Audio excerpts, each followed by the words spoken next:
Salut à tous, bonne année et bienvenue dans cette première vidéo de 2018. Dites-moi, est-ce que vous avez eu pendant cette année 2017 des applications qui vous ont marqué particulièrement, genre que vous avez utilisé bien plus que la moyenne? Et bien de mon côté, il y en a eu une que j'ai presque plus utilisée que l'application YouTube, ce qui est déjà pas commun. Si vous suivez les vidéos depuis un petit moment, vous savez que j'avais sorti une vidéo parlant de l'application Linkvist. Enfin, du coup, c'était plus un site qu'une application. Celle-ci servait à apprendre des langues, sur un système qui était plutôt ingénieux d'apprentissage. On apprenait à les écrire, on apprenait à lire, ça rentrait bien dans la tête. Et il nous promettait d'être bilingue en 200 heures d'utilisation. Il n'y avait pas énormément de langues disponibles, hein. Si on voulait par exemple apprendre l'allemand, bah il fallait passer de l'anglais à l'allemand, et pas directement du français à l'allemand. Mais le système était vraiment sympa, mais c'était limité. Maintenant imaginez une application qui regroupe beaucoup plus de langues, et pas que des langues d'ailleurs, qu'on va voir un petit peu plus après. Avec toujours le même système d'apprentissage, mais encore plus poussé, avec par exemple un système audio. Et bien cette application c'est Memrise. J'ai dit que c'était la meilleure application de 2017, même si elle a été fondée en 2010. Bon déjà premièrement c'est une excellente application pour apprendre les langues. Vous apprenez à lire, à écrire, à reconnaître les mots, à les écouter. On a des extraits de personnes natives de ces pays qui nous parlent. Enfin, qui disent des mots qu'on apprend dans les listes de vocabulaire.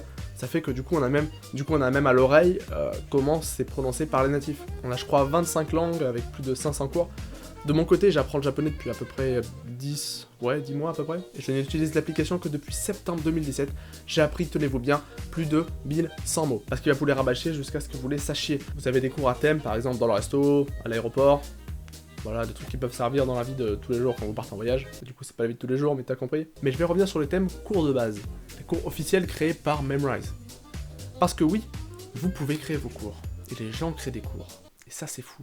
On va y venir. On va y venir tout de suite d'ailleurs. Vous avez jamais rêvé d'un système idéal pour apprendre une liste de mots, pas forcément dans le terme de l'apprentissage des langues, hein. Bon c'est vrai que ça aide, mais je sais pas moi, des thèmes scientifiques par exemple, en sciences, ou des langages informatiques par exemple, eh bien sachez qu'avec cette application vous pouvez créer vos propres cours, les mettre à disposition à la communauté. La communauté du coup qui s'agrandit en faisant naître des dizaines de cours, enfin des dizaines... des milliers de cours, tous ces cours qui sont accessibles gratuitement, la plupart du temps qui complètent des cours officiels pour apprendre des langues, par exemple pour le japonais. Par exemple pour le japonais on a le premier niveau, le deuxième niveau et le troisième niveau, ça fait pas mal, mais si on veut plus, eh bien la communauté a rempli avec des livres en plus, des docs qui n'avaient pas du coup sur les cours de base. Admettons vous êtes en cours d'espagnol, la prof vous dit apprenez les 10 mots pour la semaine prochaine. Bon, une personne normalement constituée devrait peut-être essayer de les apprendre en les lisant et, je sais pas, en les cachant et en les répétant. Quand vous créez votre cours, vous avez juste à remplir chaque mot. D'ailleurs, il y a une doc, c'est-à-dire que quand les gens rentrent des mots eux-mêmes, ils les mémorisent, du coup, ça fait que vous avez juste à taper, admettons, vous voulez apprendre le mot semoule en espagnol, vous marquez semoule, de français à espagnol. Et du coup, il vous propose, vous avez juste à compléter. Donc comme je l'ai dit tout à l'heure, vous avez aussi pour les langages informatiques, mais ça peut s'étendre à absolument tous les domaines. Même si c'est vrai que les langues, c'est idéal. Par exemple, de mon côté, quand je veux jouer à PUBG sur un serveur avec des japonais dessus, j'ai créé un cours PUBG en japonais, avec les mots de vocabulaire de base, devant, derrière, nord, sud, est, ouest, à terre, tirer, conduire. Et apprendre avec cette application, ça devient même plus une corvée en fait. Parce que vous avez un système de classement, du coup vous pouvez vous placer avec d'autres gens, vous pouvez faire un petit peu une sorte de compétition, ça crée un peu de challenge, et ça force à apprendre. Et apprendre c'est bien. Le seul principal problème rencontré avec Memrise, du coup je l'ai pas rencontré personnellement, mais c'est pour les utilisateurs d'iOS. Ah, iOS. En effet, si vous téléchargez Memrise sur l'App Store, vous serez limité à chaque premier niveau de chaque cours. Voilà. Ce qui est complètement débile au final.